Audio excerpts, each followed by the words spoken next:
Sweating my ass off here. Good morning, everybody, and happy Saturday. We're at an A2 center. We've got quite a bit on the board this morning.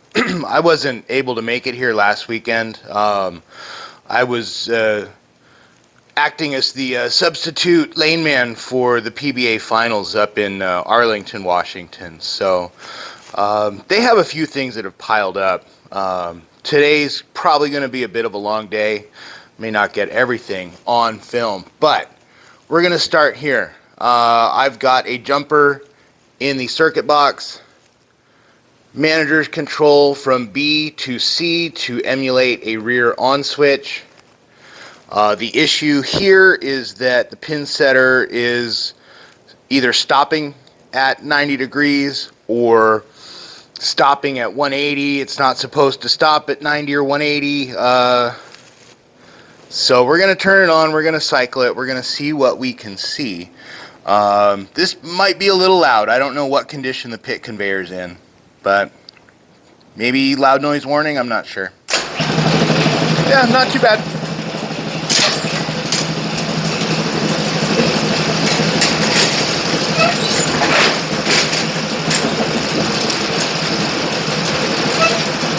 Clutch is stopping a little high.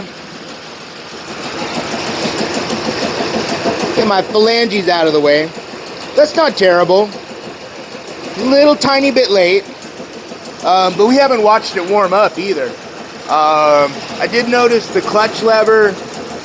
It's not lifting as high as I would like to see it.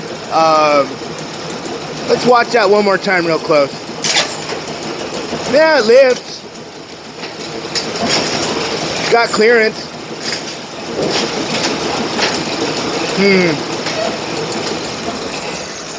Shut this off. Are we rubbing? Let's trip the clutch here. Is there? It might be interference here. It's hard to say. Yeah, the clutch lever arm is rubbing up against the out of range stop surface a little bit. There may be some other things going on, but let's back out here just a little bit.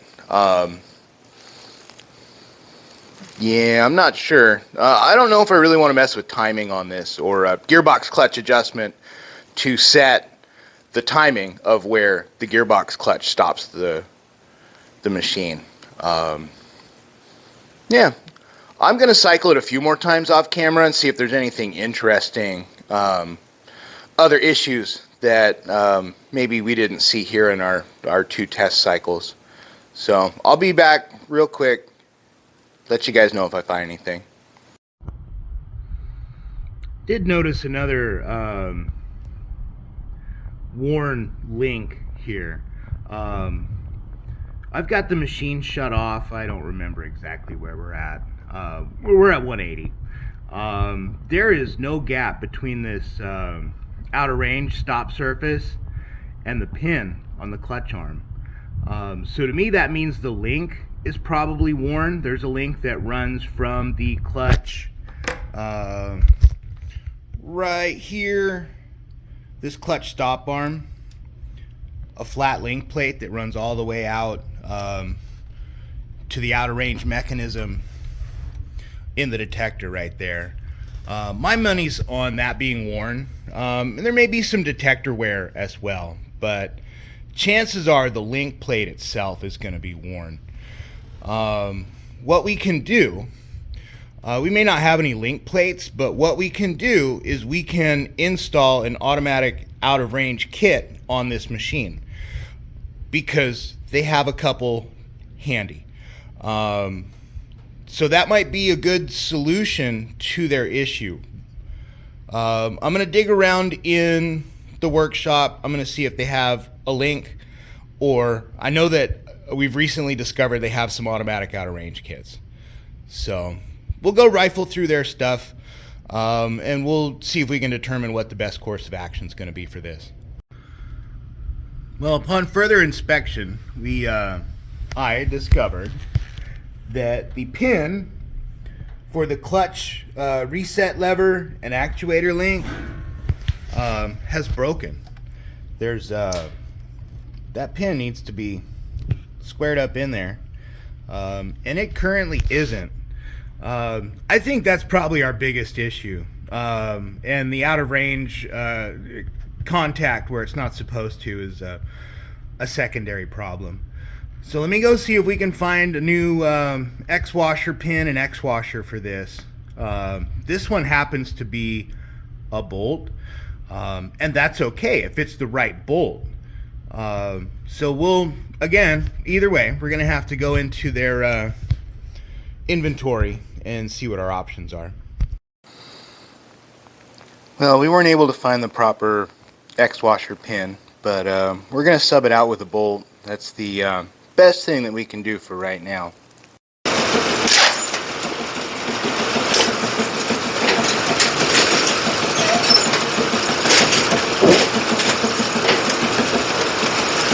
Perfect, perfect.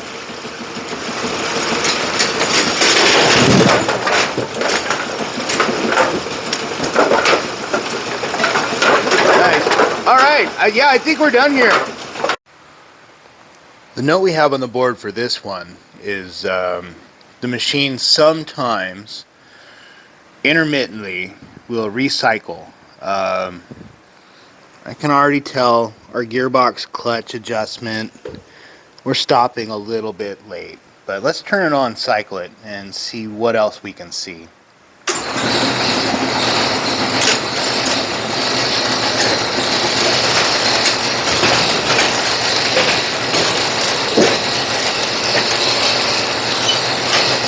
That clutch lever support kit is flying.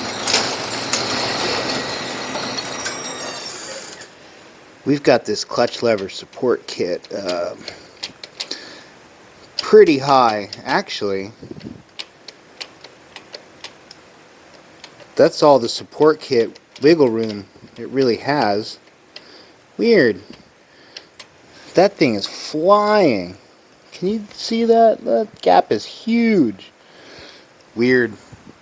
Let's set you guys down for a sec. I'm gonna cycle it a few times and see if there's anything else of note here. So here's kind of what I'm hypothesizing. Our gap right here looks pretty good. So we probably won't need to adjust the bottom adjuster screw. We've probably got an issue here with our gap on the cone. So what I'm going to do, I'm going to break the jam nuts free. I'm going to increase that gap slightly, and then we're going to check. Good Lord, that thing is dug into the gearbox housing. We're going to check that clutch lever support kit adjustment a little bit more too. I think that's been over adjusted.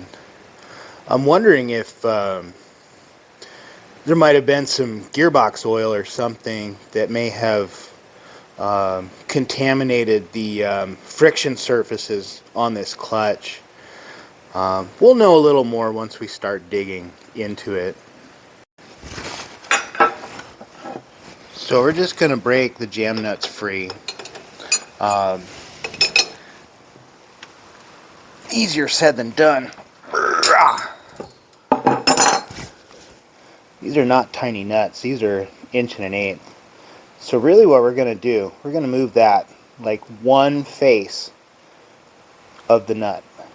1/6 of a turn. I'm going to snug it up. But not super tight. So that's increased our gap in our clutch sandwich, so to speak. I'm going to turn it on and cycle it, see where we stop, and then we'll make a little adjustment on the that clutch support kit. So let's turn it on and cycle it, see what we got.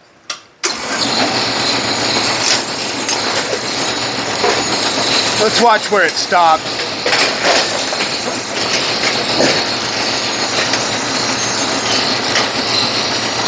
That's still pretty high.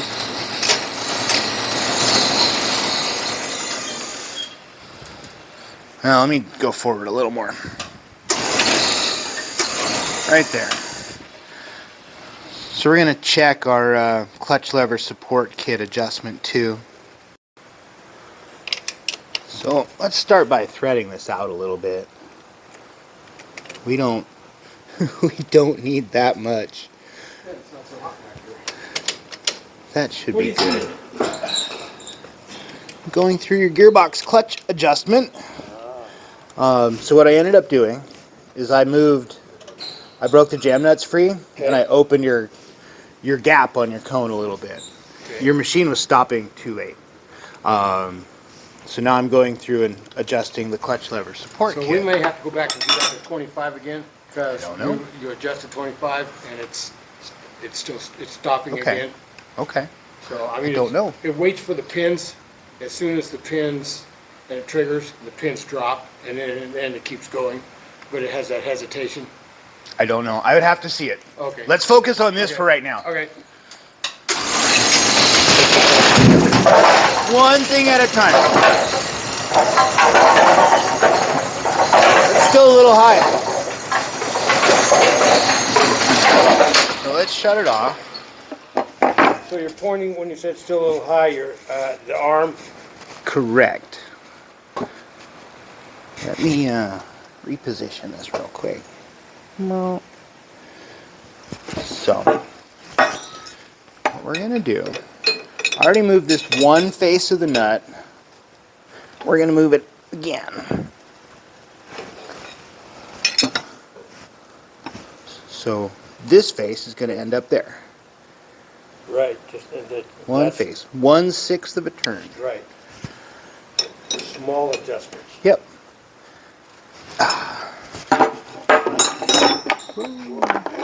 Good save. Yep. There we go. All right. Yep. Let's turn it on and cycle it.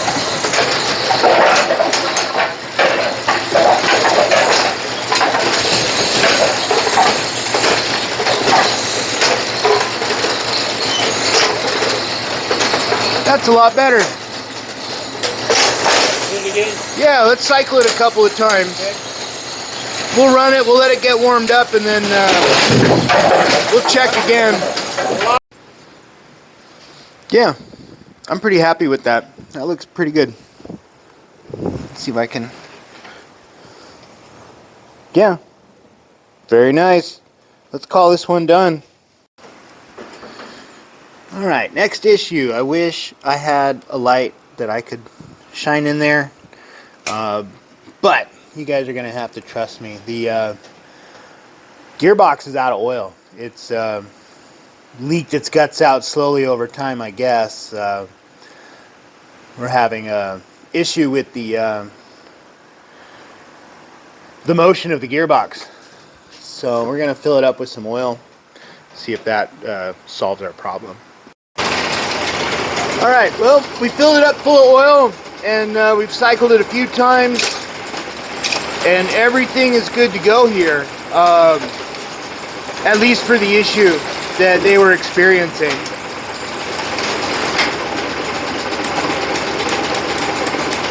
Where did the oil go?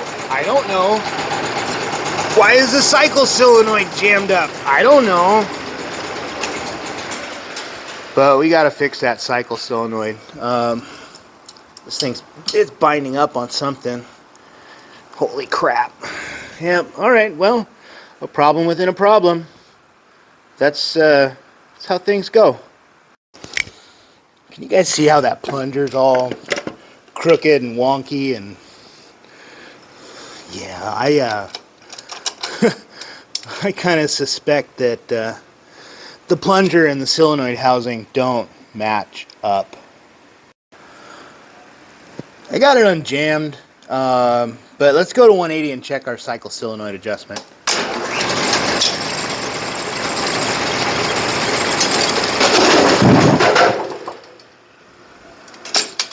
That's a little early. That's okay. Manually crank.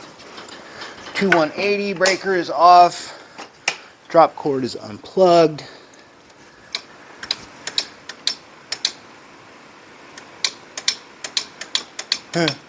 Our solenoid mount plate was kind of bent.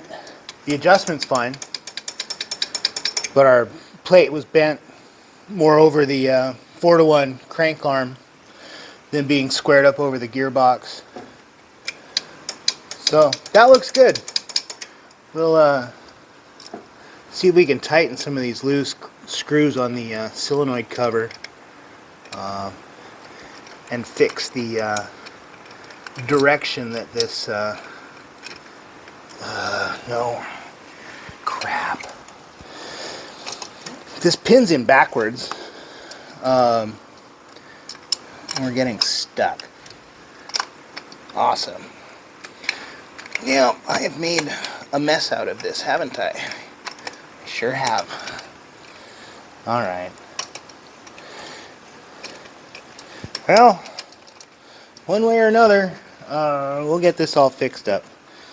Let's take the O-ring off of the bottom pin. Try not to lose it. We will pull the link and the plunger out as one piece. Flip them 180 degrees.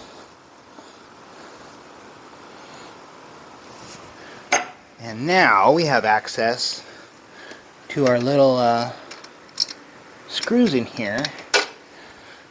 And hopefully we can tighten these up. Yep. So now they won't be loosey-goosey in our way.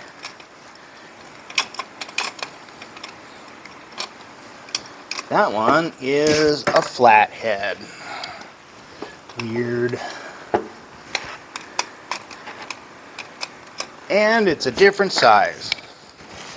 Now, struggling 5/16, maybe. Yeah.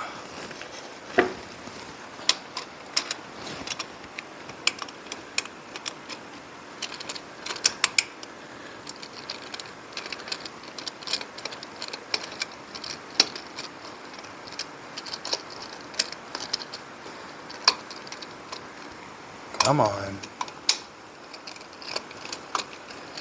There we go. All right.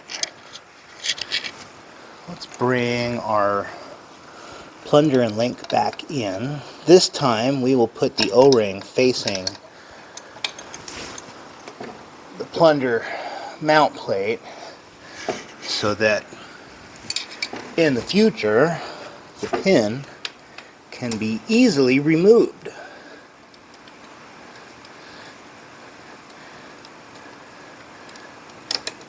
Kind of dark in here. I apologize. I didn't think I would be going down this path on this machine. I thought we were just going to top the oil off and see if we could identify a major gearbox oil leak. But the universe had other plans for us on this one, huh?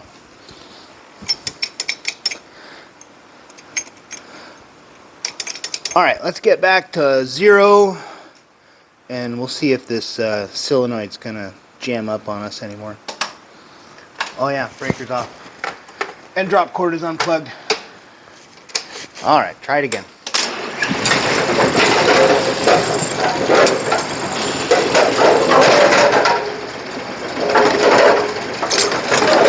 That was pretty good.